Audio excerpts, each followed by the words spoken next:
Well, I'm pleased to be speaking here, and I can't help but endorse what Dr. Smith has said about we have an enormous void in our armamentarium. I would say that we're using the guess and hope method of doing neurocritical care by and large, where you pick a blood pressure and you hope that it's doing good for the brain, or you pick up PCO2, or you pick a whatever it is that's just non-neurologic and systemic, and you're hoping that it's doing good for the brain based on some epidemiological or some animal study or who knows what. So what I'm going to talk about is what I have and what I really want in the ICU. The disclosures are that I'm receiving research funding from Ornim, or just starting to study optoacoustic CBF technology in the operating room at Penn. I've received NIH funding to study diffuse correlation spectroscopy CBF in ICU patients. I'm not being paid for this talk because Penn wouldn't permit it. I have fellows attending the neurocritical care meeting supported by Ornim, and I'm employed by University of Pennsylvania Health System, and they do direct-to-consumer advertising, so I thought I'd disclose that.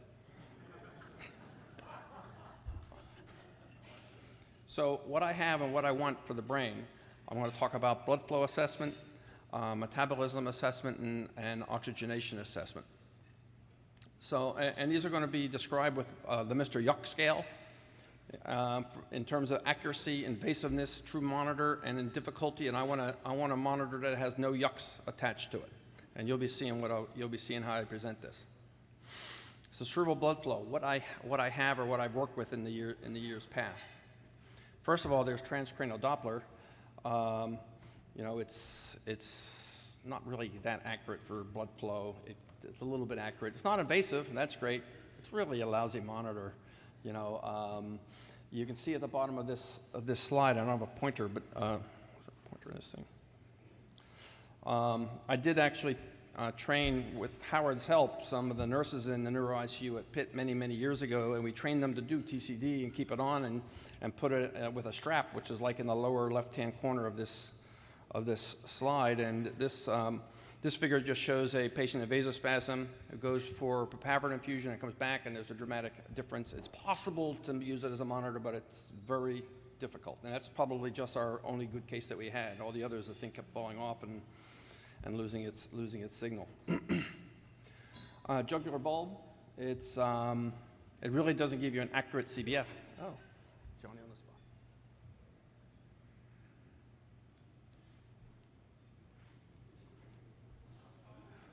So jugular bulb is not very accurate. It is invasive. It's pretty difficult to put in, except in Art's hands. But it is a true monitor. If you have a sat monitor, you know, a saturation gadget in there, it'll give you a continuous number, and in that sense, it's a true monitor of the balance of blood flow and metabolism. Xenon 133 CBF, which really isn't much available anymore, but we used to have a colleague of Ketty and Schmidt working with us in Pittsburgh, Walter Oberst, and we could get these sorts of things at the bedside. About 3 or 4 hours later, we'd get a report of CBF, which was accurate. It was non-invasive, really not a monitor, and difficult to do because it required having Walter Oberst in your hospital. Thermodilution regional CBF is just getting some attention. It's the Hemodex monitor, which I believe is accurate. It gives you a quantitative CBF number, but it's invasive. You've got to stick a thing in somebody's brain. But it's a true monitor. It gives you a continuous CBF. And I don't know if you want to call it difficult or not, because it requires a neurosurgeon to put it in. But it's a promising new device, but it's invasive. Perfusion MRI, CBF, continuous arterial spin labeling, requires going to the MRI with a sick patient. So that's difficult. And thus it's not a true monitor because it's just episodic. But you can get quantitative numbers. And this is an example of a study I did with volunteers given remifentanil with increasing doses. You know, and this is the blood flow maps that we got. And this is largely from the CO2 change that you can see for the global changes. One of my co-investigators is in the audience, and Dr. Blissett. Xenon CT CBF is a really terrific technology. It's accurate in terms of mLs per 100 grams per minute. It's not invasive unless you want to count radiation as invasive. But it's not a monitor. It's like, you know, you can't do it continuously. I put a half a yuck here because if your team is trained in it, it's really easy to do, but if you do it seldom, it can be very, very difficult to set up and organize. And you can do it at the bedside now that we have Serotom, and this is just a patient at our place who had it and gave us a blood flow map, a nice, beautiful, beautiful map throughout the brain of blood flow. So you can really learn a lot from it. EEG, evoked potential monitoring for ischemia monitoring. Well, it doesn't give you accurate CBF, but it's not invasive. It is a monitor. I call it difficult because of the wires and all the stuff around and the leads falling off, and especially if you're doing evoked potentials. You know, seems what it's like at the head of the bed, but the people who actually do it may disagree with that. A clinical examination, of course, is a CBF monitor. It's not very accurate, but it's a monitor. It's not invasive. That's good. It's not a monitor because you do it episodically, and it's probably not very difficult. But nonetheless, that's kind of a gold standard. So CBF, what I want from CBF, I want an accurate CBF monitor, which is non-invasive, is continuous and easy to use. So the things that I'd suggest that you can think about for that would be the diffuse correlation spectroscopy technology after it's fully validated, the Xerox technology, and the auto-regulation monitors that would be helpful CBF monitors that may potentially fulfill these requirements.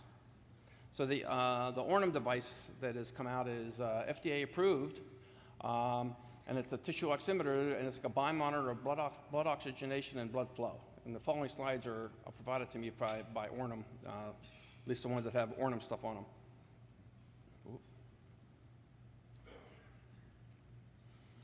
The regulatory status is, as I said, it's FDA cleared, and this is the language that's been used, the letterhead from the FDA that they got for this device, which has two probes which go in the, well, they usually go in the forehead, but I guess you could put them anywhere you want. The Ornim Xerox is a tissue O2 saturation and perfusion monitor. It can give you continuous monitoring of tissue oxygen saturation and blood flow at 2 different locations, as you can see. It consists of adhesives, first there's an adhesive that goes on the scalp, and into that adhesive then goes the monitor, which clicks in, which then has a laser and an optical acoustic transducer. So it then gives you an optoacoustic method of deriving CBF.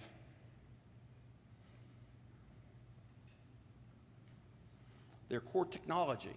So the physics is interesting, and I won't claim to be fully understand it, but I'm going to try to explain it to you. So first, there's photons that travel, infrared photons that travel through the path of an ultrasound wave. So there's an ultrasound device here that shoots sound into the brain, and that produces a Doppler shift in the light, and that Doppler shift is then analyzed to then lead to a blood flow index number. It's not quantitative blood flow, but it gives you relative changes in blood flow that are quantitative. The profile of the light is measured along the ultrasound path. Blood flow index is then calculated from the Doppler shift of the same light profile induced by the moving blood cells, and the depth is somewhat, it deals with the extracerebral layer, this stuff above the brain, by using the ultrasound to help give you a deeper number. So the clinical validation studies, there's a handful of them. These 2 are abstract studies.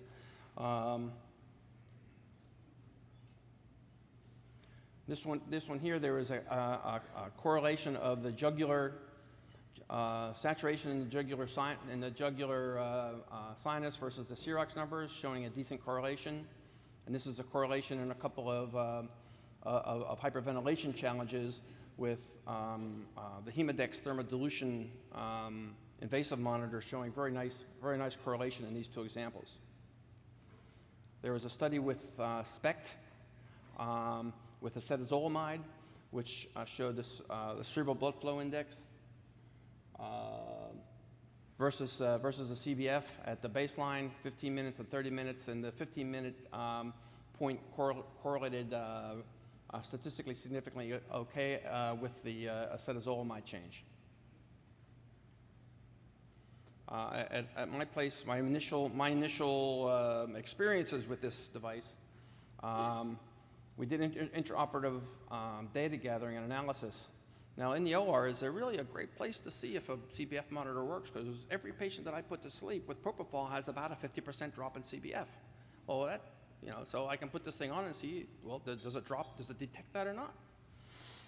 I documented that with transcranial Doppler in 1994, just showing the baseline blood flow velocity, and with induction in those days it was thiopental, then with intubation showing the increase again, and then after intubation put on the ventilator and and it comes back down. And so we did this in 20 patients or so, just with some bioengineering students that I had, and here's these are cerebral flow index values. And then with induction, it drops, and then with intubation, it comes back up, and it looks just like this. And this is the CBF decrease, the cerebral blood flow index decrease that we had with induction, and then this comparable kind of increase with intubation. So that's reassuring. And then one day I was direct provider in the operating room, taking care of someone came in for a thrombolysis case, and I didn't have anything else. Since I was a patient, the one taking care of the patient, I brought the monitor down and put the Xerox monitor on. This is the blood flow index with the beginning of the case. I think I must have put it on after, I think it came intubated already. And then the thrombolysis occurred here, and the thing detected it. And then in the course of, I wasn't actually looking at the monitor, I was just taking care of the patient. I just put it on so I could look at the numbers later on, and sure enough, it showed a decrease in the cerebral blood flow index, and the patient re-occluded. And I think that didn't become apparent until post-operatively. So M1 occlusion that was treated with mechanical thrombectomy, dramatic change in cerebral flow index. The patient went on to develop a complete hemispheric stroke, unfortunately. So it's just one case, but it raises the possibility that this could be a fine use for a tool like this that shows relative changes, quantitative relative changes from one moment to the next. These are the monitors that are available. They have available an oxygen saturation and blood flow monitor. And now they have a thing called C-Flow, which I haven't seen, which just does blood flow. 2 independent probes, single-use adhesive for 72 hours, and so it can look like this. That's pretty portable. This is some of the stuff that I've been working on at Penn, which is really a competing technology, but it just shows you what's coming, I think, in the future. It's called Diffuse correlation spectroscopy, which basically uses infrared light. It measures the scatter in the light from the red cells moving around, and then creates what's called an autocorrelation function, and from that derives a measure of blood flow. Again, it's just another blood flow index. And this has had correlations in pigs by microspheres with CBF with the DCS versus microspheres, in humans with cognitive stimulation in arterial spin labeling arterial ASL MRI, the correlation there. And I've used it, correlated it with stable xenon CBF in the ICU, showing with changes in blood pressure in subarachnoid hemorrhage patients, showing a statistically significant correlation there. And another future potential use is the use of green dye or ICG injection with near-infrared spectroscopy. And what happens is whenever you inject green dye with NIRS, you get a wave here. And it turns out that wave in early studies, the blood flow index with green dye injection versus cortical blood flow, I think it was by microspheres, correlated nicely. And these are just 2 patients that I tried it out on with the Somonetics NIRS system on patients getting laparoscopy, and I gave green dye, and sure enough, I saw, well, there it is. But the NIH wouldn't fund that idea, so I abandoned it, but here it's coming back. People in London, Ontario are doing studies to use ICG to calibrate DCS CBF. And by the way, the DCS is a technology, the method is really similar to the Ornim method, so I'm encouraging them once they get richer to continue to evaluate this as a technology. So what you get out of this, the stuff that they've shown so far, Dr. St. Lawrence, is a nice correlation of of absolute CBF, which they can calculate using ICG injection versus the DCS CBF. And then over here, using a method to resolve the depth of the signal, they can get a really terrific correlation with CT perfusion CBF versus NIRS CBF. I think these are animal studies. So metabolism assessment, well, there's PET. PET is the gold standard. It's accurate. It's not invasive. It's really a terrible monitor, and it's very difficult to use. And who has a CMRO2 PET in their unit? Maybe one person does in the country. So this is an example of what you get with a PET scan with a patient who I put to sleep with remifentanil, and I did a PET scan and showed temporal lobe activation with it. Cerebral metabolic rate. Then what I want then is something, again, that's accurate, non-invasive, continuous monitor, easy to use. Potential things which may do that would be a NIRS-based CMRO2, maybe an optoacoustic CBF plus AVO2 index. This stuff's all what may be in the future. But again, the people using the green dye injection have developed a CMRO2 method. What this basically shows is the jugular bulb and the CMRO2 assessment using either the ICG in the white bar or the wet method, basically of taking the jugular bulb values to calculate it. And there's a nice agreement, and the Bland-Altman seems to agree pretty well. And these are the animal studies. They're just suggesting the potential that there may be a way in the future that we can get quantitative CBF and quantitative CMRO2 non-invasively at the bedside of our patients. It's years away, but this is what I want. Oxygenation assessment, well, we have the PbO2, the Lycox, which we discussed. I don't know that it's an accurate CBF monitor or even metabolite oxygen monitor. I'm not sure about it. It's clearly invasive, it's clearly a monitor, and it has some difficulty in its use. rSO2, which is the cerebral oximetry, and now there's a variety of companies that are making them. I suppose they're accurate, but they're non-invasive, they're true monitors, and they're really not difficult to use. So these are nice advances. I'm not sure which ones are absolute, which ones are relative oxygenation numbers. So what I want for oxygenation assessment is, again, accurate, non-invasive, continuous, easy to use. And these are the possibilities: rSO2 cytochrome redox, which is something we haven't discussed yet, non-invasive PbRO2, which I don't know anyone that's doing that, and oxygen extraction fraction. So this is just an example of what perhaps we could have in the future. And this came out of an animal study with Cooper, Delpy, and Nemoto, where they looked at decreasing blood pressure with NIRS. And here you can see the deoxyhemoglobin going up, oxyhemoglobin going down as a function of this. But they were also able to do cytochrome redox state. And that stayed stable as the blood pressure was dropping until suddenly and abruptly it dropped. So conceivably, one day we'll have a monitor which will tell us that, gee, the saturations are falling, but the cytochromes are still okay. Cytochromes are falling, oh, it's an emergency. So that would be a future potential way to be measuring metabolism. And this just is what tells you how the people in Philadelphia get on New Year's Day. Mm-hmm.